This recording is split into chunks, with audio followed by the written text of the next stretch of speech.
I am filming this review during the UK's heatwave of 2025, with temperatures this morning already pushing at 30 degrees, so you may hear some fans in the background or noise coming in from the open windows.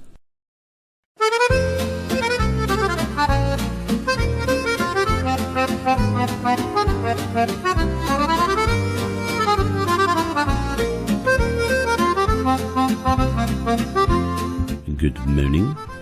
I was sitting by the front door when the postman did give me this parcel. I have great expectation for this parcel. This is something of a special for me on Model Railways Unlimited, as it is the first time that I've reviewed a Rapido locomotive, and it is also my first double unboxing. The locomotives selected were France in improved Stroudley engine green, and Poitiers, also in France. Poitiers is in lovely goods green, which is really intricate and detailed. As you can see, they're both Rapido E1s.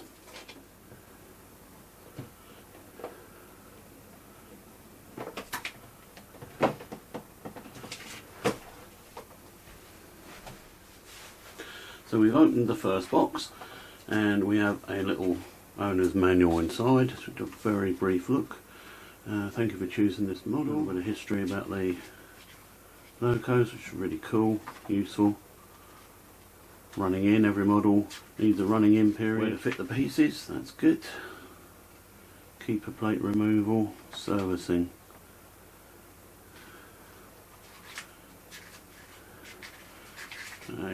Right. Because this is fitted with a coreless motor and other electronics, we're getting the same sort of warning that we get with a Curascale about not using old controllers, and by old they mean, unfortunately, the good old Clippers, Duets and Hamilton Morgan stuff. But if you're using a Gauge Master, anything like that, that should be fine. No feedback, and again, no high frequency track cleaners. To undo the body, to do the servicing and things, there's 6 screws, but we'll look more closely at that. Let's look at the loco. And there she is, folks, the first chance we get to look at the very beautiful goods green Poitiers. Now, it's not Poitiers, it's Poitiers, I'm assured. Look at the detail on the buffers. Wow. Let's do a few more good close-ups. I got these models from TMC, the model centre, and pre-ordered them way back. Can't help thinking my dad would have been very impressed with these, and in fact in a future video I'll do a comparison with his E1 that he built back in the 1950s. Like you might expect, loaded with details. Poitiers number 127 was built in October 1878 and withdrawn as number 2127 in December 1949. One thing I forgot to look at is the accessory kit that was slipped down there. So it's just some black pipes and front coupling, rear coupling. So I'll look at see which ones are practical to fit to keep it running. But let's give it a run. So for the very first time, let's see if she'll go backwards. Wow. And forwards.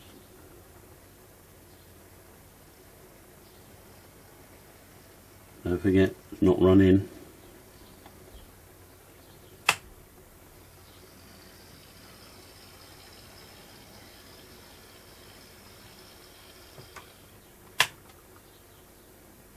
Ooh.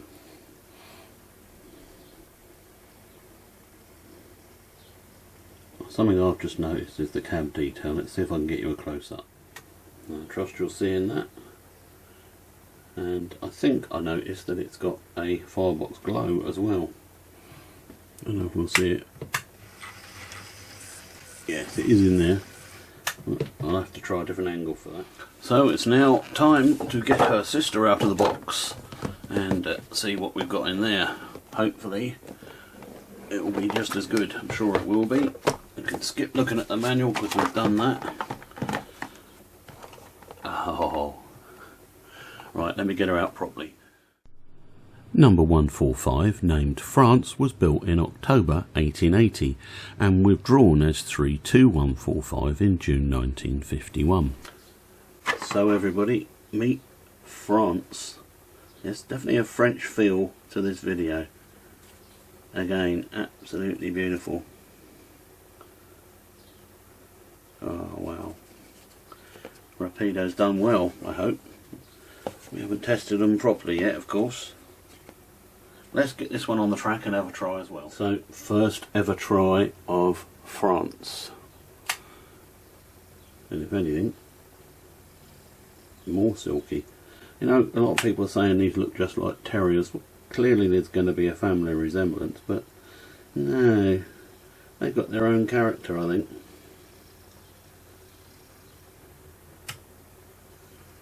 Look at that. Have you got a favourite so far? Stroudley's improved engine green, this one of course. There we have them, the long awaited Stroudley E tanks, as they were.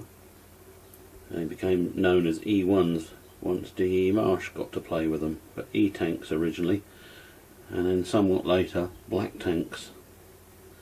Two beautiful locos, and my first two by Rapido. I think it's time to take them down onto the railway and get them running in. Welcome down to the railway. So let's get Poitiers going first. And off she goes, and followed by France, and off she goes. The London, Brighton and South Coast Railway E1 class were 060 tank steam locomotives designed by William Stroudley in 1874 for short distance goods and piloting duties. They were originally classified as E-class and generally known as E-tanks. They were reclassified to E1 in the time of D.E. Marsh. Little bit of noise, as you would expect from a highly geared coreless motor and flywheel. Now I've been told the flywheels are huge, so when the next one appears, which I think will be Poitiers, let's give her a bit of speed. I'll cut dead and see how much she rolls. 3, 2, 1. Oh, lovely and smooth. And now France. Look at that. That's going to keep you going. Stay alive the old-fashioned way. Probably not sensible, but I'm going to try and capture the firebox glow, which is definitely glowing on both of them. There we are, caught a glimpse of it there. And as France comes round, we'll try and catch hers. Hers seems brighter. It is, there it is. Firebox glow blowing away. Here's a bit of fun during their running in. They are so similar in speed that they can double head perfectly. Happily, E1 class number 110 Burgundy that emerged from Brighton Works in March 1877 and was allocated to Brighton Depot has found her way back to the Isle of Wight, named Yarmouth and numbered W2. She requires extensive work, but it's planned to have her back in action, one to keep an eye on. Continuing the fun, I've separated them, so let's see how quickly they catch up or get away from each other. Off we go, ladies. Here they come. Now with both running light like this, they're drawing less than 50 milliamps on my controller. This could be a fairly boring race, however. Some long time later.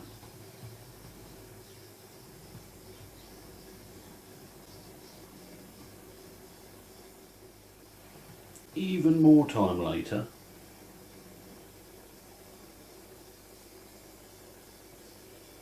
Now I think Poitiers is just catching up France, but it's really hard to tell.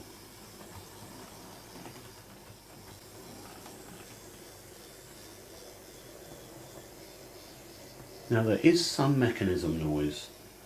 Now when you have a normal motor you usually get quite a bit of motor noise which masks the mechanism noise. With coreless, the motors themselves tend to run almost silently, so the only noise you're getting is from the gears and coupling rods. For this pass I've boosted the microphone so that you can hear the mechanisms.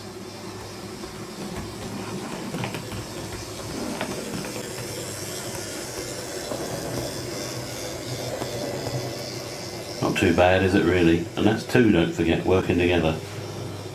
The running in continues, and I have noticed that going backwards, France is slightly faster than Poitiers. The 78 locomotives might look like a stretch version of the Terrier, but they carved out a niche as a strong and capable performer. They were less well received when used on passenger trains due to their powerful boxing action. Each one was named after places from all across Europe. The fan in the background. Right, they've had a bit of running in, not the full amount, but I can't wait, and they seem to be lovely anyway.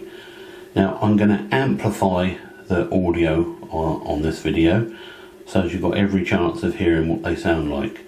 As I say, there is some noise, but it's likely to go with further running in, and I don't think it's too bad. So let's take your positions, please, ladies.